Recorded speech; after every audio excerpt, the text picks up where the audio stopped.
نحمده ونصلي على رسوله الكريم اما بعد فاعوذ بالله من الشيطان الرجيم بسم الله الرحمن الرحيم رب اشرح لي صدري ويسر لي امري واحلل عقدة من لساني يفقهوا قولي.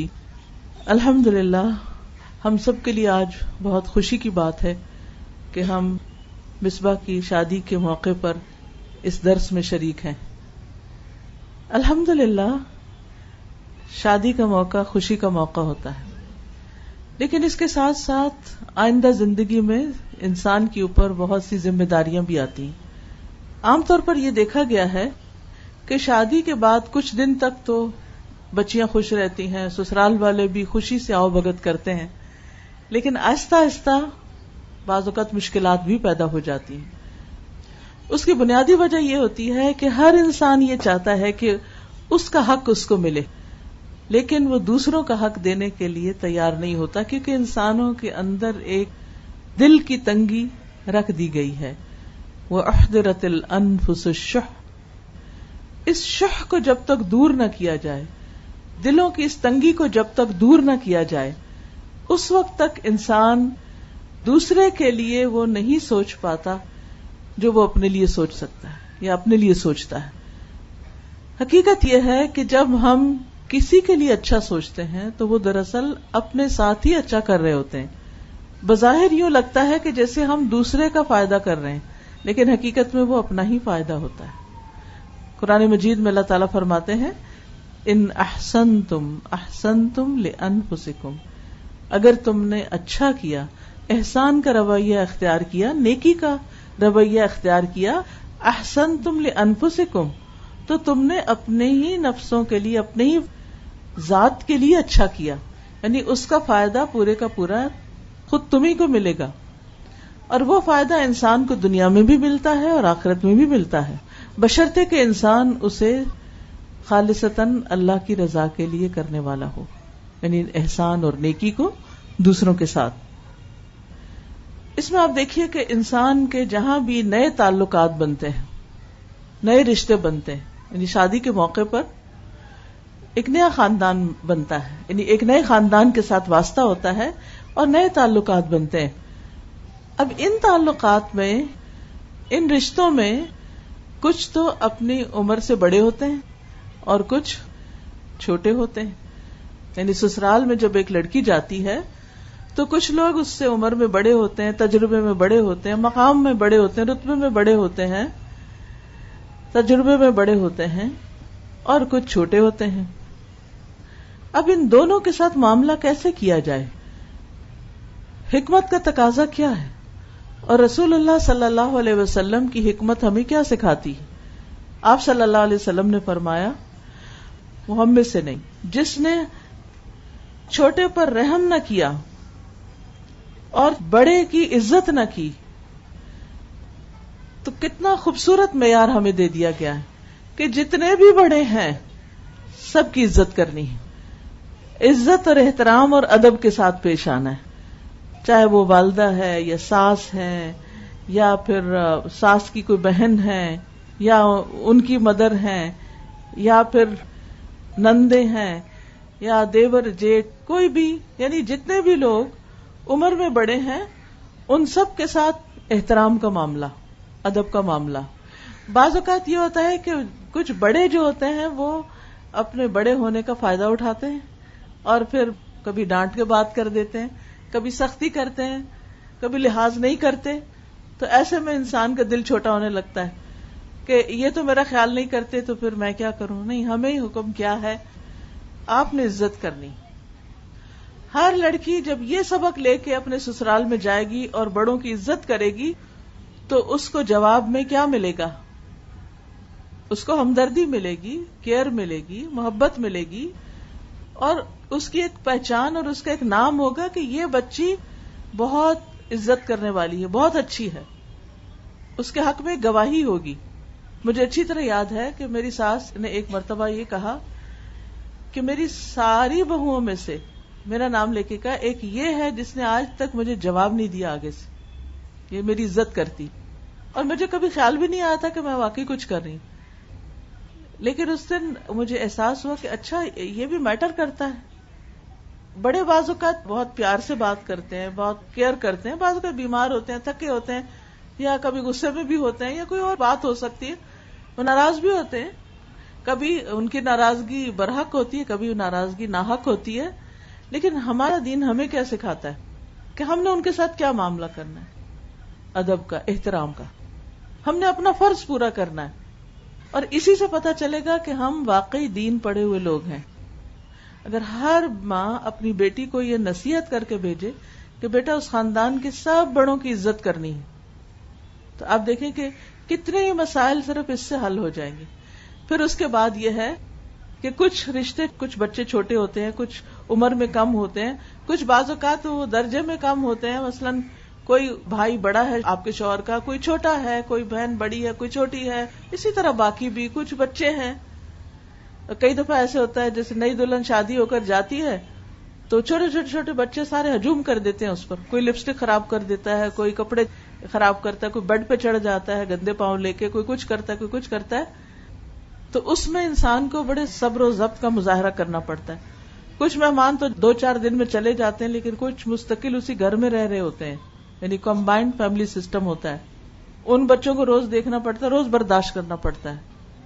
تو وہاں کیا کرنا چاہیے؟ وہاں پھر نبی صلی اللہ علیہ وسلم کا یہ حکم ہے, چھوٹوں کے اوپر رحم, سختی کا معاملہ نہیں, شفقت کا معاملہ, سمجھانے کا معاملہ. کیا کہہ کے اگنور کر سکتے ہیں, درگزر کر سکتے ہیں, کوئی بات نہیں, چھوٹے ہیں نا, چھوٹے ایسے ہی ہوتے ہیں. میں تو بڑی ہوں نا, یعنی وہاں اللہ نے آپ کو بڑا بنایا تو آپ بڑے بن کے رہیں. اور بڑے بننے کا مطلب تکبر کرنا نہیں, بڑے بننے کا مطلب چھوٹوں کے ساتھ شفقت اور نرمی کا سلوک کرنا ہے. تو اس سے آپ دیکھیے کہ بچہ آپ سے محبت کرنے لگے گا, اور یہی آپ کی کامیابی ہے کہ آپ ہر بچے کو امپورٹنس دیں. اریٹیٹ نہ ہو کہ یہ بہت شور کر رہے ہیں, بہت باتیں کر رہے ہیں, بہت بدتمیز ہیں, یہ ایسے ہیں, یہ ویسے. نہیں, آپ ان کے دل جیتیں, آپ ان سے محبت کریں, وہ سارے آپ کے پیچھے لگ جائیں گے. آپ ان کو کہانیاں سنائیں, آپ ان کی پسند کی کوئی کھانے کی چیز دیں, آپ ان کا حال پوچھیں, ان کو کوئی تکلیف ہو, چوٹ لگ جائے, کچھ ہو جائے, آپ کیئر کرنے والے ہوں, آپ سمجھیں یہ میرا فرض ہے. تو دیکھیں کیسی محبت پیدا ہوتی. آپ ان کو گلے لگائیں, آپ ان کو پاس بٹھائیں, آپ ان کے چھوٹی بچیاں ہیں تو کسی کو لپسٹک لگا دے, کسی کو کچھ کر دے, تو آپ دیکھیں گی کہ وہ آپ کی گرویدہ ہو جائیں گی. تو جس لڑکی کے گواہ بڑے بھی ہوں اور چھوٹے بھی ہوں, دونوں طرف کی گواہیوں کو یہ بہت اچھی ہے, تو آپ خود سوچئے کہ اس کی کیا ناموری ہوگی, اور اس کا اس گھر میں کتنے قدم جمیں گے, اور کتنی برکت ہوگی, اور کتنا اس کے لیے آگے بڑھنے پھلنے پھولنے کے مواقع ہوں گے. لیکن اگر بچیاں یہ رویہ لے کر جائیں کہ ہمارا حق اور ہماری پرائیویسی اور ہمارا یہ اور ہمارا وہ, سارا وقت اپنے ہی بارے میں سوچتے رہیں, اور اگر وہ سب کچھ نہ ملے جو وہ ایکسپیکٹ کرتے, تو پھر سوائے فرسٹریشن کے حاصل کچھ نہیں ہوگا. اب نہ آگے کا راستہ رہتا ہے, نہ پیچھے کا, نہ وہاں دل لگتا ہے, نہ پیچھے جا سکتے ہیں ماں باپ کے گھر, کیونکہ وہاں رہنا بھی مشکل ہے. شادی کے بعد اگر لڑکی ماں باپ کے بھی گھر آتی ہے تو وہ گھر اس کے لیے ویسا نہیں ہوتا. یہ بھول ہوتی ہے کہ ہم اپنے ماں باپ کے گھر بڑی عیاشی کرتے تھے, اور اس دھوکے میں لڑکیاں کہتی چلو واپس چلتے ہیں, جا کے پھر وہی عیاشی کریں. اب وہ بات نہیں رہتی, اب ویسا نہیں رہے گا, ہر چیز بدل چکی ہے. اس لیے سوچ سمجھ کے واپسی کا راستہ اختیار کیا جائے, اور اس گھر میں جگہ بنانے کی کوشش کی جائے. اور جگہ بنانے کے لیے, ایک مقام پانے کے لیے کچھ قربانی کرنی پڑتی ہے, کچھ صبر کرنا پڑتا ہے, کچھ اپنے دل پہ جبر کرنا پڑتا ہے. پھر اسی طرح پہلے بھی بات ہوئی کہ انسان جب کسی کے ساتھ احسان کرتا ہے تو دراصل وہ اپنے ساتھ کر رہا ہوتا ہے. اس کی ایک شکل یہ ہے, حدیث میں آتا ہے, حضرت ابو امامہ کہتے ہیں کہ میں نے رسول اللہ صلی اللہ علیہ وسلم کو ارشاد فرماتے ہوئے سنا, دوسروں کے ساتھ احسان کرنے سے آدمی بری موت مرنے سے بچا رہتا ہے. یعنی ایسے انسان کا خاتمہ اور انجام اچھا ہوتا ہے, یعنی ایمان پہ خاتمہ ہوتا ہے, حادثاتی موت سے محفوظ رہتا ہے. اور دوسری نصیحت آپ نے کیا فرمائی, پوشیدہ صدقہ کرنے سے اللہ کا غصہ بجھتا ہے. تیسری بات آپ نے فرمائی, اور رشتہ داروں کے حقوق ادا کرنے سے عمر میں برکت ہوتی ہے. اب آپ دیکھیے کہ یہ اصول گھر سے باہر کے لیے تو ہے ہی, اپنے گھر کے اندر اپلائی کرنے کے لیے. احسان کیا ہے؟ احسان ہے کسی کے ساتھ نیکی کرنا، اچھا کرنا. بعض اوقات اس کے ساتھ تو ہم اچھا کرتے ہیں جو ہمارے ساتھ اچھا کرتا ہے، لیکن جو ہمارے ساتھ اچھا نہیں کرتا ہم اس کے ساتھ اچھا نہیں کرتے، مقابلے پہ آ جاتے ہیں، اور شیطان ہمیں بلوا دیتا ہے کہ اس اچھائی کا فائدہ ہم ہی کو ملنے والا ہے. لہذا کوئی ہمارے ساتھ اچھا نہ بھی کرے پھر بھی ہم نے اس کے ساتھ اچھا کرنا ہے، یہ سوچ کے رکھنا ہے میں نے تو اچھا ہی کرنا ہے. وہ نہیں کرتا، اس کا معاملہ اس کے رب کے ساتھ، مجھے اچھا کرنا ہے. بعض اوقات ایسا ہوتا ہے کہ شوہر ہی اچھا نہیں کرتا تو پھر انسان غصے میں آ جاتا ہے، جب یہ میرا خیال نہیں رکھتا، جب یہ مجھے ٹائم نہیں دیتا، جب میری کوئی بات نہیں سنتا تو میں کیوں اس کی مانوں، میں کیوں اس کی سنوں. تو جواباً ہم بھی ناراض ہونا شروع ہو جاتے ہیں. نتیجہ کیا ہوتا ہے؟ دوریاں بڑھتی چلی جاتی ہیں. جب آپ یہ سوچ لیتے ہیں کہ کوئی بات نہیں، یہ نہیں بھی اچھا کرتا، مجھے اچھا کرنا، ایک دن تو اس کا دل میری طرف پلٹے گا نا، اور واقعی پلٹے گا. بس صبر کا امتحان ہے، تھوڑے دن کی بات ہے. کیونکہ عموماً کیا ہوتا ہے کہ لڑکی دوسرے گھر میں نہیں جاتی ہے، وہ سب لوگ پہلے سے آپس میں ایک دوسرے سے بہت مانوس ہوتے ہیں، اور کچھ گھروں کا آپس کا جو نیٹ ورک ہوتا ہے وہ بڑا اسٹرانگ ہوتا ہے. وہ آپس میں بیٹھتے ہیں، ہنستے ہیں، کھاتے ہیں، پیتے ہیں.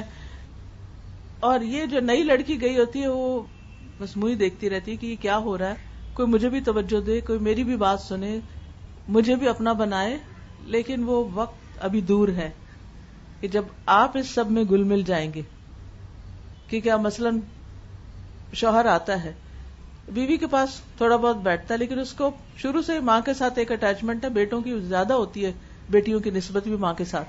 اب آتا ہے، بیٹھتا ہے، ماں کے ہاتھ کا کھانا اس کو پسند ہے، ماں کی شفقت محبت، تو لڑکی اس کو محسوس کرتی. اب ایسے میں انسان صرف بدگمان نہ ہو، صرف دوسرے کو سناتا ہی نہ رہے کہ تم میرے ساتھ یہ نہیں کرتے، وہ نہیں کرتے، اور تم وہاں زیادہ ٹائم دیتے اور مجھے کم ٹائم دیتے. اس قسم کی بہت سے گلے شکوے اور ناراضگیاں دل میں ایک لاوا بھڑکاتی رہتی ہیں، اور پھر کسی وقت وہ پھٹتا ہے تو ہر چیز تباہ و برباد کر دیتا ہے. تو وہ اندر اس کو جگہ نہیں دینی چاہیے، اس آگ کو روز بجھا دینا چاہیے. شوہر بیوی کے درمیان ایسی چیزیں نہیں ہونی چاہیے کہ جو دل کے اندر لاوے کی طرح پکتی رہیں. رات سونے سے پہلے معاملات صاف کر کے سوئیں، معاف کر کے سوئیں. ہم عورتوں کی عادت یہ ہوتی ہے نا، جذباتی بھی ہوتے ہیں، سینسیٹیو بھی ہوتے ہیں، مائنڈ بھی جلدی کر لیتے ہیں، خوش بھی جلدی ہو جاتے ہیں، رو بھی جلدی پڑتے ہیں، روتے روتے ہنس بھی پڑتے ہیں. یہ ساری چیزیں چل رہی ہوتی ہیں. تو ایسی صورت میں انسان تھوڑا سا میچورٹی کا ثبوت دے، تھوڑا سا صبر اور حوصلے سے کام لے، اور حالات کے اچھا ہونے کا انتظار کرے، اور دوسرے کو بھی سپیس دے. کسی کا دل آپ تانے دے کے نہیں جیت سکتے. اگر آپ روز شوہر کو تانے ہی دیتے رہیں گے نا، ہسبینڈ کو، تم ایسے کرتے، تم ایسے کرتے، تم ایسے کرتے، تو اس سے وہ آپ کے قریب نہیں آئے گا. اس کو پتا ہے جو ہی میں اس کے پاس بیٹھوں گا اس نے مجھے تانے ہی دینے، وہ اوائڈ کرنے لگے گا. تو بہتر یہ ہے کہ آپ اس کو جب آئے بلا دیں، دوسری باقی ساری بات اچھی اچھی باتیں کریں. کیونکہ اگر آپ ہر وقت بری باتیں ہی کر رہے ہیں تو پھر وہ سکون والی بات تو نہ ہوئی نا، جو اللہ نے جس مقصد کے لیے شادی کا نظام رکھا ہے، لِتَسْكُنُوا إِلَيْهَا. تو ایسے میں انسان سوچے کہ جب میں کسی کے ساتھ احسان کروں گی تو میرا انجام اچھا ہوگا، اپنی خاطر انجام اچھا ہوگا، بری موت سے بچ جاؤں گی. اور موت کیا ہے؟ زندگی کے خاتمے کا نام ہے، جس کے بعد پھر اور کوئی چانس نہیں ہمارے پاس اچھا کرنے کا. تو اس دن کے لیے، اس وقت کے لیے اچھا کریں. دوسری چیز، پوشیدہ صدقہ، چھپی نیکیاں. عموماً ایسے رشتوں میں انسان جب کسی کے ساتھ تھوڑا سا احسان کرتا ہے نا، اس کو مینشن بہت کرتا ہے. وہ میری نند آئی تھی تو پھر میں نے یہ کھانا پکایا، تو میں نے اس کے بچوں کو جاتے ہوئے یہ دیا، تو پھر میں نے وہ کیا. تو پتہ نہیں اتنی کہانیاں، اور کسی کو نہیں تو شوہر کو تو سنائیں گے تاکہ اس کو پتہ چلے ہم کیا کیا کر رہے ہیں. بھئی جب آپ نے اللہ کے لیے کیا اور اللہ کو راضی کر دیا تو کیا اللہ آپ کی محبت شوہر کے اور دوسروں کے دل میں نہیں ڈالے گا؟ جس کے لیے آپ نے سب کچھ، اس نے نہیں دیکھا جس کے لیے آپ نے کیا. تو احسان نہ جتائیں بلکہ چھپی نیکیاں کریں. اس کو ضرورت ہے ادھر مدد کر دیں، اس کو ضرورت ہے ادھر مدد کر دیں، اس کو اچھا مشورہ دے دیں، اس کے ساتھ خیر کا سلوک کر لیں، اور اس کا ذکر نہ کریں. وہ معاملہ اللہ کے ساتھ کریں تاکہ اللہ آپ کے سارے معاملات صحیح کر دے. کیونکہ ہر چیز کا کنٹرول اصل میں اللہ کے پاس ہے.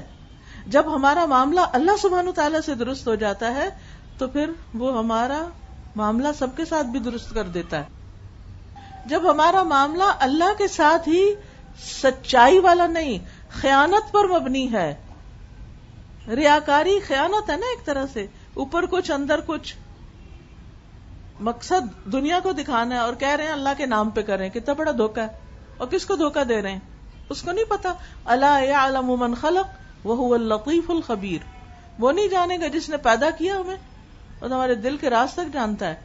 وہ باریک بین ہے، صرف اوپر کی نہیں، اندر کی تہوں میں بھی چھپی ہوئی دل کے اندر تک کی باتیں وہ جانتا ہے، خوب خبر رکھتا ہے ہم کون سا کام کب کس کے ساتھ کیسا کر رہے ہیں، کیا معاملہ کر رہے ہیں. تو آپ دیکھیے پوشیدہ صدقہ صرف کسی غریب کو نہیں دیا جاتا، کسی گھر سے باہر کو نہیں، گھر والوں کے ساتھ اور سسرال والوں کے ساتھ اور ان کے ساتھ جن سے ہمیں کم خیر ملتی ہے، ان کے ساتھ احسان کا معاملہ کیا ہے کہ ان کی ضرورت پڑنے پر مدد کی جائے، اور جب مدد کی جائے تو پھر اس کا بہت ذکر نہ کیا جائے، اس احسان کو جتایا نہ جائے، خاموشی سے کیا جائے. آپ دیکھیں کہ جب آپ خاموشی سے صدقہ کرتے ہیں نا، خاموش نیکیاں کرتے ہیں، اس کا ایک نور آپ کے چہرے پر آتا ہے، اس کی ایک سکینت اور ایک خوشی آپ کے چہرے پہ آتی ہے. وہ دنیا کا کوئی میک اپ آپ کے چہرے پہ نہیں سجا سکتا اس نور کو. جو اصل نیکی کر کے، اللہ کے لیے نیکی کر کے انسان کی روح کو جو سرور ملتا ہے، اور اس کا عکس جب انسان کے ظاہر پر آتا ہے، چہرے پر آتا ہے، اس کی بات ہی کچھ اور ہوتی ہے. اس کی فکر کریں. تیسری بات، رشتہ داروں کے حقوق ادا کرنے سے عمر میں برکت ہوتی. اب جب آپ سب کا حق دے رہے ہیں، چاہے کوئی آپ کو دے رہا ہے یا نہیں دے رہا، اس کا فائدہ کس کو ہو رہا ہے؟ آپ کو ہو رہا ہے. کیا فائدہ ہو رہا ہے؟ آپ کی عمر میں برکت ہو رہی. برکت کے دو معنی یہاں، ایک تھے کہ عمر میں اضافہ، دوسرا یہ کہ چھوٹی بھی ہے عمر تو بڑے بڑے نیکی کے کام کر لیں گے آپ، کم وقت میں بھی بہت کچھ کر لیں گے. زندگی میں برکت ہو جائے تو پھر اور کیا چاہیے. ہم میں سے اکثر لوگ شکایت کرتے ہیں کیا کریں، وقت میں برکت نہیں، دن گزر جاتا ہے پتہ ہی نہیں چلتا، کام نہیں ہوتے، کچھ ہوتا ہی نہیں، کیونکہ برکت جو نہیں. تو جب آپ اپنے رشتہ داروں کے ساتھ اچھے ہوں گے تو اللہ تعالیٰ آپ کے وقت میں، آپ کی عمر میں، آپ کے کاموں میں برکت دے گا اور آپ کو اچھے اچھے کاموں کی توفیق عطا کرے گا. تو اس لیے خوشی سے، بے فکر ہو کے، اللہ کی خاطر اچھا کرتے رہیں. پھر اسی طرح رسول اللہ صلی اللہ علیہ وسلم کی ایک اور حدیث ہے. حضرت عبادہ بن صامت رضی اللہ عنہ کہتے ہیں رسول اللہ صلی اللہ علیہ وسلم نے ارشاد فرمایا، کیا میں تمہیں وہ کام نہ بتاؤں جس سے اللہ تعالیٰ اپنے بندوں کو اونچے درجات سے نوازتا ہے. ہم میں سے ہر ایک کو اونچا ہونے کا شوق ہے، اونچے درجوں کا، جنت میں اونچے گھر کا. لوگوں نے کہا کہ ہاں اے اللہ کے رسول، ضرور بتائیے ہمیں کہ کن کاموں سے ہمارے درجے بلند ہوں گے. آپ نے فرمایا، جو تم سے جہالت برتے اس کے ساتھ بردباری تحمل سے پیش آؤ. یعنی جو تمہارے ساتھ آ کر غصے سے بات کرتا ہے، الجھتا ہے، بدتمیزی کرتا ہے، تم ٹھہر کے سوچ سمجھ کے آرام سے اس کو جواب دو. جواب میں ویسا نہ کرو. اس تواضع کا نتیجہ کیا ہوگا؟ رفعہ اللہ، ایسے شخص کا درجہ اللہ بلند کرے گا. صرف آخرت میں نہیں، دنیا میں بھی بلندی ملتی ہے. ایسے شخص کو عزت ملتا ہے، ایک مقام ملتا ہے. ایک غسیلا شخص اور ایک بردبار شخص، دونوں کا امیج، امپریشن مختلف ہوتا ہے لوگوں پر. کسی کو بتانے کی اور کنونس کرنے کی ضرورت نہیں ہوتی، وہ خود بخود امیج بن جاتا ہے. پھر فرمایا، جو تم پہ ظلم کرے اس کو معاف کر دو، اس سے بھی درجہ بلند ہوتا ہے. کیونکہ بعض اوقات واقعی کوئی ظلم کر رہا ہوتا ہے اور بعض اوقات کوئی نہیں بھی کر رہا ہوتا اور ہم اس کو ظلم سمجھ رہے ہوتے ہیں. تو دونوں صورتوں میں کیا ہے؟ اگنور کر دیں، معاف کر دیں. اس کا یہ مطلب نہیں کہ ظالم کو روکے نا. وہ دوسری حدیث سے پتا چلتا ہے کہ نبی صلی اللہ علیہ وسلم نے فرمایا اپنے بھائی کی مدد کرو، خواہ وہ ظالم ہو یا مظلوم. تو لوگوں نے کہا کہ مظلوم کی مدد تو سمجھ میں آتی ہے، ظالم کی کیسے کریں؟ تو آپ نے فرمایا کہ اس کو ظلم سے روک کر. تو وہ روکنا بھی ضروری ہے، لیکن اس کے ساتھ ساتھ اب چھوٹی موٹی زیادتیاں معاف بھی کر دینی چاہیے، کیونکہ ہم بھی تو دوسروں کے ساتھ زیادتی کر ہی جاتے ہیں. ایک اور خوبصورت اصول، ایک اور حکمت کی بات آپ نے فرمائی، جو تم کو نہ دے اس کو دو. اب سسرال میں بہت دفعہ ایسا ہوتا ہے کہ آپ دیتے ہی رہتے ہیں, آپ کو کچھ بھی نہیں ملتا, اور آپ کا دل دکھی بھی ہو جاتا ہے, کبھی غمگین بھی ہو جاتا ہے کہ سب کا حصہ ہے, میرا ہی نہیں. کبھی کھانے کے معاملے میں, کبھی کپڑے کے معاملے میں, کبھی گفٹ کے معاملے میں, کبھی کسی اور چیز کے معاملے میں آپ کے ساتھ سری زیادتی ہو رہی ہوتی ہے, اور پھر آپ کہتے ہیں اچھا اب بہت ہوگی, اب میں بھی نہیں دوں گی. جتنے سسرالی رشتے دار آتے ہیں میں ہر ایک کو دے کے بھیجتی ہوں, لیکن یہ میرے لیے کبھی کچھ نہیں لائے. اس طرح کے شکوے اور دکھ اور غم دل میں آتے ہیں, ہم انسان ہیں. ایسے میں انسان یہ سوچے کہ جو مجھے نہیں دیتا, جب میں اس کو دیتا ہوں تو وہ دینا زیادہ بڑا ثواب کا باعث ہے, درجوں کی بلندی کا باعث ہے. اور فرمایا اور جو رشتہ دار تمہارے حقوق ادا نہ کرے تم اس کے حقوق دو. یہ ہمارے دین کی تعلیم, جو تمہارا حق نہیں دیتا تم اس کو دو. آپ نے فرمایا ان سب کاموں سے آدمی کے درجے بلند ہوتے ہیں, اس کی عزت ہوتی ہے, اس کا ایک مقام ہوتا ہے. کچھ آپ کی نیکیاں ایسی ہوتی ہیں جو اس کیٹیگری سے تعلق رکھتی ہیں کہ جن کو بعض اوقات لوگ زبان سے ان کا اعتراف نہیں کرتے یا آپ کے سامنے اعتراف نہیں کرتے, لیکن آپ کے پیچھے وہ اس کو مانتے ہیں, تعریف کرتے ہیں, اس کا ذکر کرتے ہیں, اور اس بنا پر وہ عزت کرتے ہیں. اور بعض اوقات لوگ صرف جائزہ لے رہے ہوتے ہیں نا کہ اچھا ہم یہ کریں گے تو بھلے یہ دیکھیں کرتی کیا ہے, اور جب وہ دیکھتے کہ نہیں یہ تو ہر دفعہ ہی اچھا کرتی ہے, تو پھر ایک وقت آتا ہے ان کو اپنے ضمیر کی آواز سننی پڑتی ہے اور وہ ریئلائز کرتے ہیں. تو اس معاملے میں جلد بازی نہیں کرنی چاہیے.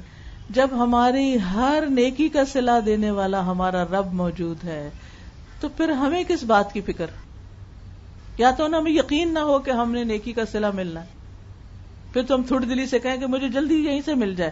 لیکن جب ہمیں یقین ہے کہ یہ ملنا ہی ملنا ہے, جو بھی احسان کیا, ایک تنکے کے برابر کیا, ایک ذرے کے برابر کیا, اللہ اس کا اجر کئی گنا بڑھا دے گا. وَيُؤْتِ مِن لَّدُنْهُ أَجْرًا عَظِيمًا, اور اپنے پاس سے اجر عظیم عطا کرے گا, یہ اللہ کا وعدہ ہے. تو پھر فکر کی کیا بات ہے, مل جائے گا نا. یا تو ہوتا نا کہ کہیں آپ کو اس کا بدلہ ملنا ہی کوئی نہیں, ریوارڈ آنا ہی کوئی نہیں کہیں سے, پھر تو ٹھیک ہے کہ آپ بھی پریشان رہیں. لیکن جس شخص کو یہ یقین ہے, جس کا یہ ایمان ہے کہ میرے رب نے دیکھ لیا, میرے رب نے سن لیا, میرے رب نے لکھ لیا اور مجھے اس کا اجر مل کر رہے گا, تو پھر آپ توجہ اس پہ رکھتے کہ میں نیکی کرتا چلا جاؤں, اس پہ نہیں رکھتے کہ کون میرے ساتھ کیا کر رہا ہے. اور پھر آپ دیکھیے بعض اوقات ہمیں اس کا بدلہ اس شخص سے تو نہیں ملتا جس کے ساتھ ہم نیکی کرتے ہیں, لیکن اللہ تعالیٰ ہمارے لیے اور ایسے اتنے مددگار پیدا کر دیتا ہے کہ انسان حیران ہو جاتا ہے. شکر سے آنکھوں میں آنسو آتے ہیں کہ یار اب تو اتنا مہربان ہے, ایسے لوگوں کے دلوں کو ہمارے لیے مسخر کر دیا. یہ کون کرتا ہے؟ اللہ کرتا ہے. لیکن آپ اللہ کے لیے تو کچھ کریں, پھر دیکھیں اس کا فائدہ کس قدر آپ کو ملتا ہے. اسی طرح شادی کے بعد ایک اور چیز جس کا خیال رکھنا چاہیے وہ ہے اپنی عزت و عصمت کی حفاظت, لڑکی ہو یا لڑکا ہو. افسوس کے ساتھ یہ کہنا پڑتا ہے کہ سوشل میڈیا کے اس دور میں جہاں دنیا کے اس کونے سے اس کونے تک کسی سے بھی رابطہ کرنا کچھ مشکل نہیں, وہاں ان آسانیوں کی وجہ سے بعض اوقات لوگوں نے ان وسائل کو غلط استعمال کیا. شادی کہیں ہوئی ہوئی ہے, دوستی کسی اور سے ہے, لیگل حلال تعلق کہیں ہے اور حرام سے لذت کہیں اور سے حاصل کی جا رہی ہے. تو یہ بڑے فکر کی بات ہے اور بہت ہی پریشانی کی بات ہے. اپنے ہسبینڈ یا اپنی بیوی کے ساتھ فیتھ فل اور اپنے قریبی اس تعلق کے ساتھ واقعی قریب ہونا یہ بے حد ضروری ہے. اور اس تعلق میں دھوکہ دینا, اس تعلق میں خیانت کرنا, یہ انسان کے اپنے لیے بھی اور آئندہ نسلوں کے لیے بھی نقصان دہ ہے. حضرت ابو ہریرہ رضی اللہ عنہ نبی صلی اللہ علیہ وسلم سے روایت کرتے ہیں, آپ نے ارشاد فرمایا, تم لوگ پرائی عورتوں سے تعلق رکھنے سے بچو تو تمہاری عورتیں دوسرے مردوں سے تعلق رکھنے سے محفوظ رہیں گی. یعنی مردوں کو حکم دیا کہ تم غیر عورتوں سے تعلق نہ رکھو, تم اس طرح کی چھپی دوستیاں نہ کرو, تو کیا ہوگا, تمہاری بیویاں بھی تمہاری اس عزت کی حفاظت کریں گی، وہ بھی غیر مردوں سے تعلق نہیں رکھے گی. اس میں بھی آپ دیکھیے کہ اگر کوئی اپنی عزت و عصمت کی حفاظت کرتا ہے تو اس کا فائدہ اسی کو پہنچتا ہے، اس کے اپنے گھر کے اندر پہنچتا ہے اس کو. پھر فرمایا تم اپنے والدین کے ساتھ اچھا سلوک کرو تو تمہاری اولاد تمہارے ساتھ اچھا سلوک کرے گی. اور جب بچے تنگ کریں نا تو استغفار کیا کریں، آیت کریمہ پڑھا کریں کہ اللہ تو مجھے معاف کر دے. اور اپنے والدین کے ساتھ کوئی اچھا نیک سلوک کیا کریں. زندہ ہیں تو ان کی خدمت یا ان کے دل خوش کرنے کی کوئی بات، فوت ہو گئے تو ان کی طرف سے کچھ صدقہ کر دیا کریں. یا اللہ یہ صدقہ میں اس لیے کر رہی ہوں اپنے والد کے لیے یا والدہ کے لیے جو بھی، کہ تو اس کے بدلے میری اولاد کو میرے لیے نیک بنا دے، میرا تابعدار بنا دے، فرما بردار بنا دے، مجھے اپنی اولاد سے آنکھوں کی ٹھنڈک نصیب کر دے. کیونکہ والدین کے ساتھ نیکی ایسا بڑا اچھا کام ہے کہ جس سے انسان کو اپنی اولاد کی خوشیاں نصیب ہوتی ہیں. آپ اپنے ماں باپ کی قدر کریں، ان کی کیئر کریں، ان کے لیے خالص جذبات رکھیں، ان کے غم، ان کے غصے، ان کے ناراضگی اور ان کی زیادتیوں کو معاف کر دیں. پھر آپ دیکھیں کہ آپ کے بچے آپ کے ساتھ کتنا اچھا سلوک کرتے ہیں، کتنے ہمدرد اور غمخوار ہوتے ہیں آپ کے لیے. اور فرمایا جس آدمی کے پاس اس کا مسلمان بھائی معافی مانگنے کے لیے آئے تو اس کی غلطی معاف کر دینی چاہیے. اگر کوئی آپ سے سوری کرے تو قبول کر لیں اور اس کا عذر قبول کر لینا چاہیے، چاہے وہ صحیح کہہ رہا ہو یا غلط کہہ رہا ہو، چاہے وہ دل سے معافی مانگ رہا ہے یا اوپر سے مانگ رہا ہے، آپ معاف کر دیں. فرمایا اگر کوئی شخص معافی نہیں دے گا تو وہ حوض کوثر پر مجھ تک نہیں پہنچ سکے گا. یعنی کوئی آپ سے معافی مانگتا اور آپ معاف نہیں کرتے تو حوض کوثر پر نبی صلی اللہ علیہ وسلم کے ہاتھوں پانی نصیب نہ ہوگا. اس لیے کبھی بھی کوئی یہ کہے نا کہ مجھے معاف کر دو، کبھی ادھر لوگ حج عمرے پہ جا رہے ہوتے ہیں اور کہہ دیتے پلیز کہا سنا معاف کر دینا، تو بہت سے لوگ معاف کر دیتے، لیکن کچھ یہ کہتے ہیں کہ تمہیں تو میں کبھی معاف نہیں کروں گا، فلاں کو تو میں کبھی معاف نہیں کر سکتا. ایسا نہیں کہنا چاہیے، اپنی خاطر اس کو معاف کر دیں. ایک تو دنیا میں دل سے بوجھ اتر جائے گا اور دوسرا یہ کہ آخرت میں عزت افزائی ہوگی. پھر اسی طرح یہ ہے کہ اچھی زندگی کے لیے اپنی زندگی کے اوقات کی تقسیم کریں. کچھ حصہ ذاتی عبادت کے لیے، ذکر اذکار کے لیے، کچھ اپنی ذہنی نشو و نما کے لیے، کیونکہ بہت سی عورتیں شادی کے وقت پڑھنا لکھنا چھوڑ دیتی ہیں. یہ نہیں ہونا چاہیے. اچھی کتابیں پڑھیں، اچھی مجلسوں میں حاضر ہوں، اپنی تعلیم کا سلسلہ لازماً جاری رکھیں، ہر روز کچھ نہ کچھ نیا سیکھیں. شادی کا مطلب یہ نہیں، کیونکہ ہمارے یہاں اصل میں نا پڑھائی کو ایک بوجھ سمجھا جاتا ہے.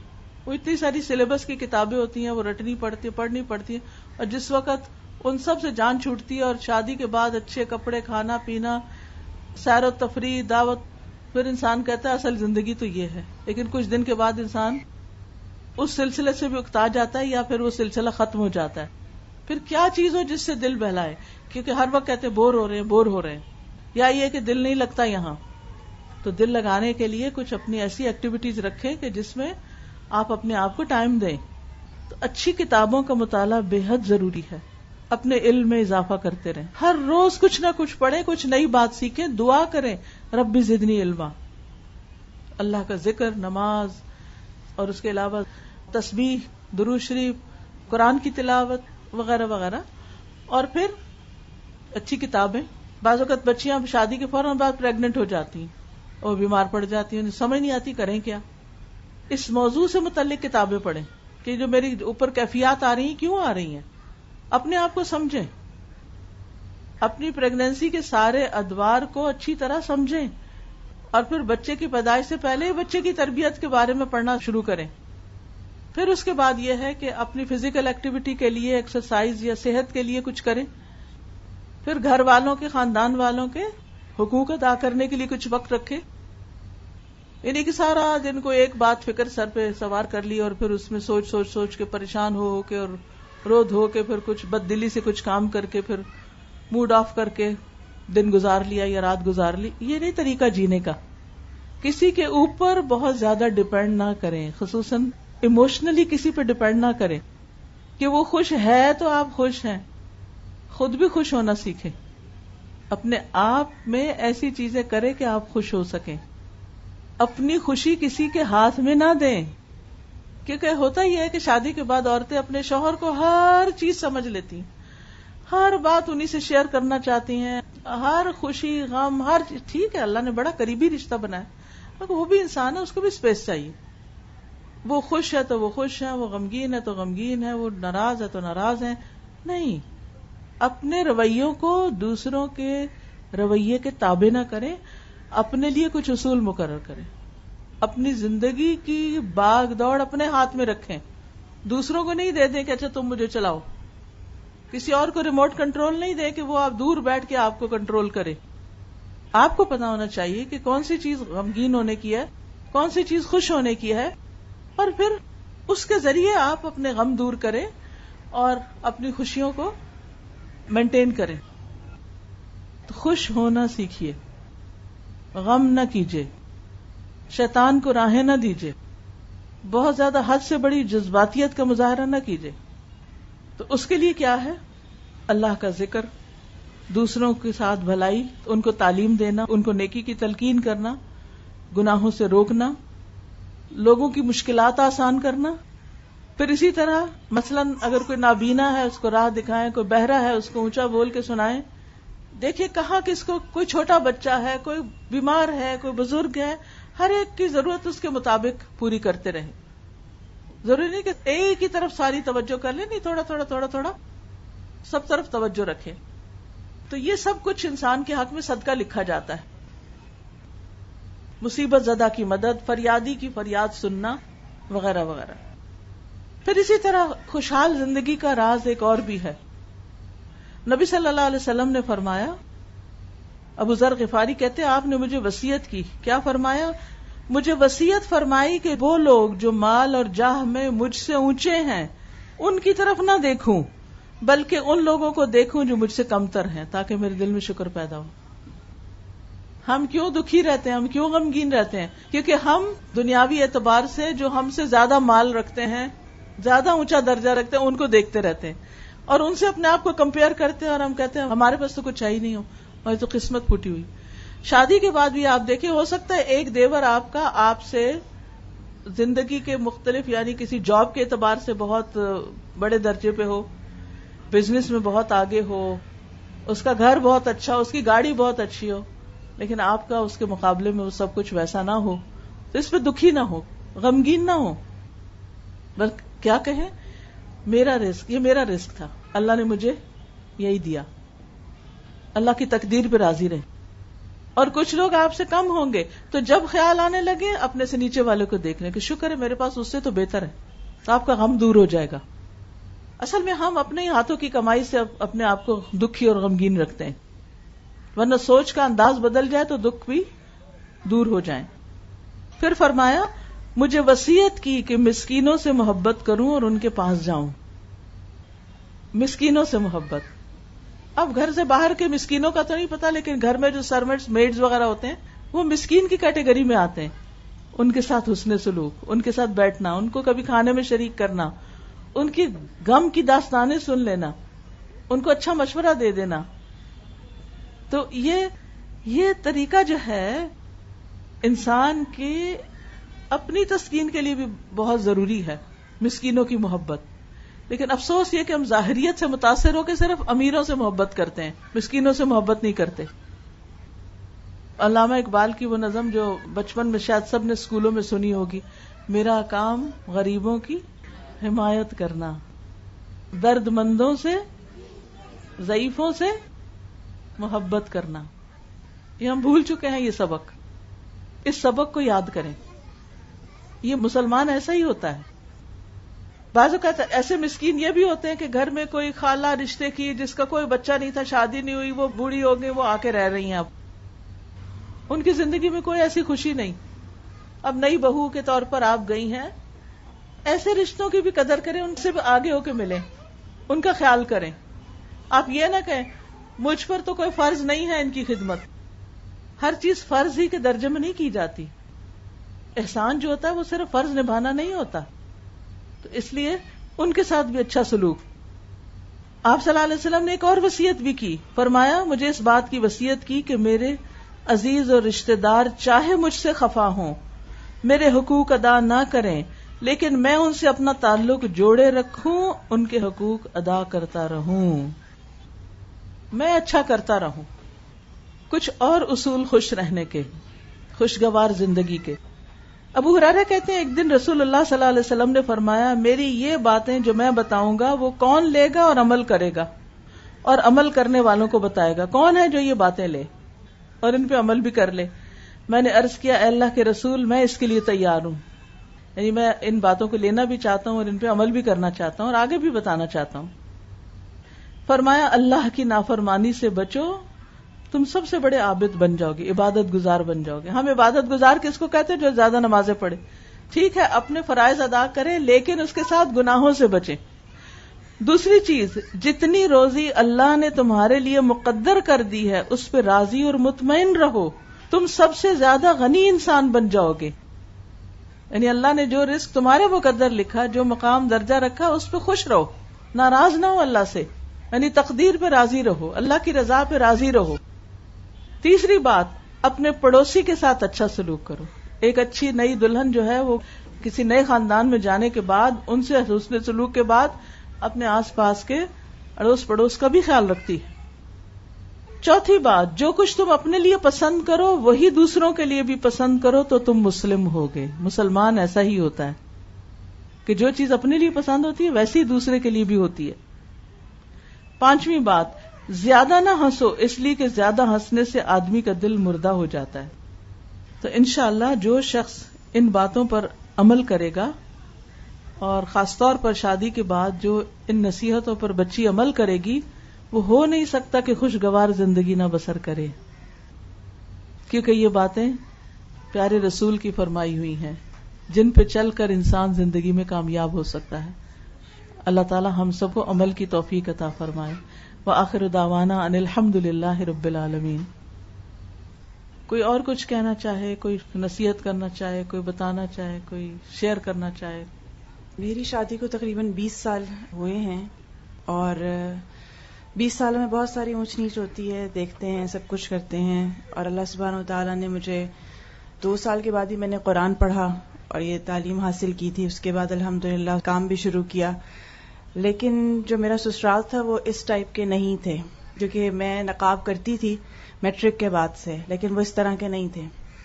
تو بعض دفعہ آپ کو کچھ ایسے لوگوں سے واسطہ پڑ جاتا ہے کہ ضروری نہیں ہوتا کہ دین والے یا دنیا والے کا فرق ہوتا ہے، مزاجوں کا بھی فرق ہوتا ہے، کچھ تھوڑا سا آپ کی تربیت کا فرق ہوتا ہے۔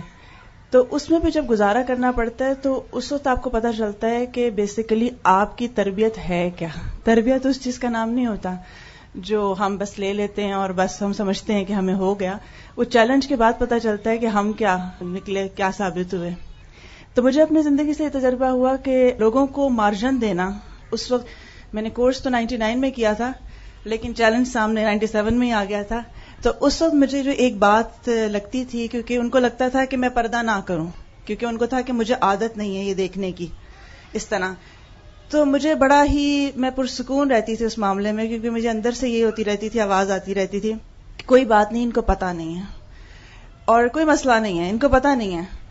اور کیوں پتہ نہیں ہے؟ کیونکہ ان کی ظاہری بات ہے گھر میں کوئی نہیں کرتا، کزنس نہیں کرتی، بہنیں نہیں کرتی، تو ایسے شخص کو کیسے پتہ ہو سکتی ہے ایک بات جو اگر مجھے کہہ رہے ہیں تو یہ بالکل صحیح کہہ رہے ہیں اپنے حساب سے۔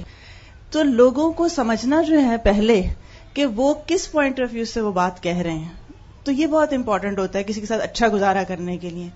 کیونکہ اگر ہم یہ دیکھیں کہ اچھا ہم بہت نیکی کا کام کرتے ہیں، ہم تو بڑے پردے دار ہیں اور ہم تو بہت ہی اچھے نیک لوگ ہیں، اور یہ کیسے برے لوگ ہیں کہ جو ہمیں کرنے سے روک رہے ہیں، تو یہ چیز اس سے نہیں بنتی، کیونکہ میرے اپنے گھر کی تربیت ہے، ان کے اپنے گھر کی تربیت ہے۔ میں اپنی جگہ ٹھیک ہوں، وہ اپنی جگہ ٹھیک ہیں، لیکن اگر میں ٹھیک ہوں تو مجھے یہ پروف کرنا پڑے گا کہ کیسے ٹھیک ہوں میں، کیونکہ ان کے پاس تو کوئی پہلے سے پروف نہیں ہوتا ان باتوں کا۔ تو اس لیے اس میں تھوڑا سا آپ کو صبر کا مظاہرہ اس وقت اگر آپ کر جاتے ہیں، جو اللہ کی حکمت سے ہی ہوتا ہے، اللہ تعالیٰ ہی حکمت دیتا ہے اور عقل سمجھ اور اتنا ظرف دے دیتا ہے کہ آپ اس چیز کو برداشت کرتے ہیں، تو اس کو میں نے تجربہ کیا کہ بہت ہی آسانی ہو جاتی ہے، کہ بہت جلد آپ کی جو ہے وہاں جگہ بن جاتی ہے، لیکن اسے مائنڈ نہ کیا جائے۔ کیونکہ بعض دفعہ یہ بھی آتا تھا مرحلہ کہ جیسے ان کو یہ لگتا تھا کہ جو ہمارے بچپن سے ساتھ کے لوگ ہیں جو اب بڑے ہو گئے ہیں لیکن ایک فیملی کی طرح ملتے ہیں, سب اکٹھا بیٹھتے ہیں, تو وہ شاید آنا چھوڑ دیں گے اگر ہم اس طرح ان کو سیپریٹ کریں گے کہ آپ ادھر چلے جائیں, آپ ادھر آ جائیں والا چکر ہوگا. تو ان کو لگتا تھا کہ ہم سے لوگ ملنا چھوڑ دیں گے. تو جو وہ اس طرح کا خدشے کا اظہار کرتے تھے کہ پھر ہمارے یہاں کوئی نہیں آئے گا اگر تم پردہ کرو گی, تو میں کہتی تھی کوئی مسئلہ نہیں, ہم ان کے یہاں چلے جائیں گے, اس میں کیا بات ہے ایسی. یعنی ہر چیز کو آپ پازیٹیو لے کے جب بات کرتے ہیں اور آپ اس کو ایک لائٹ موڈ میں لے رہے ہوتے ہیں تو وہ چیزیں پھر ایزی ہوتی چلی جاتی ہیں اور پھر اس کو وہ سمجھ میں آتا ہے. لیکن اس کے لیے بات وہی ہوتی ہے کہ اپنے 2 قدم پہ کھڑا ہونا بھی آتا ہو. اگر ہمیں 2 اپنے قدموں پہ نہیں کھڑا ہونا آتا تو ہم کسی اور کو سہارا بھی نہیں دے سکتے اس وقت جو ہوتا ہے. تو اس لیے اس چیز کو میں نے کیا کہ لوگ بہت اچھے ہوتے ہیں, ہم بعض دفعہ اپنی نیکی کے زوم میں آ کر ان کو برا بنا دیتے ہیں, یا نیکی کے زوم میں آ کر ہم ان کے اوپر روب جمانے لگتے ہیں اپنے نیک ہونے کا, اور بہو ہونے کا اور روب جماتے ہیں کہ ہم نیک بھی ہیں اور بہو بھی ہیں, تو یہ 2 کام اکٹھے ہو جاتے ہیں. اور الحمدللہ اللہ کا احسان کرم اور شکر یہ ہے کہ اس کا مجھے فائدہ یہ پہنچا, اس تحمل کا فائدہ یہ ہوا کہ آج جو ہے میرے ہسبینڈ کہتے ہیں میں 180 ڈگری پہ چینج ہوں اپنی شادی سے لے کر اب تک, پسند ناپسند میں, ہر چیز میں. اور الحمدللہ بہت بڑا میرا سپورٹر جو ہے وہ اس وقت وہی ہیں. اسی طرح میرے سسرال میں اس وقت ماشاءاللہ میرے دیور جو ہیں ان کی اتنی بڑی داڑھی ہے اور وہ بھی دین کے میں نکلتے رہتے ہیں کہیں نہ کہیں. میری نندیں جو ہیں وہ اس وقت قرآن کے کورسز کر رہی ہیں, اپنے اپنے جہاں پہ گھروں میں ہیں وہ کر رہی ہیں. اور ابھی میری یعنی بات صرف اتنی ہوتی ہے کہ ہمیں خود پہ دراصل 2 قدموں پہ نہیں کھڑا ہونا آ رہا ہوتا ہے. جب ہم خود اسٹیپ لے لیتے ہیں نا تو دوسروں کو کہنے کی ضرورت نہیں ہوتی. اور ابھی میرے نند کی بچوں کی شادی ہوئی, 3 بچوں کی ابھی قریب شادی ہوئی, تو میں مہندیوں میں نہیں جاتی ہوں, لیکن میں کسی کو منع بھی نہیں کرتی ہوں جو کر رہا ہوتا ہے. مجھ میں صرف ایک واحد ہوتی ہوں جو سامنے نظر آ ہی رہا ہے میں نہیں جاتی ہوں.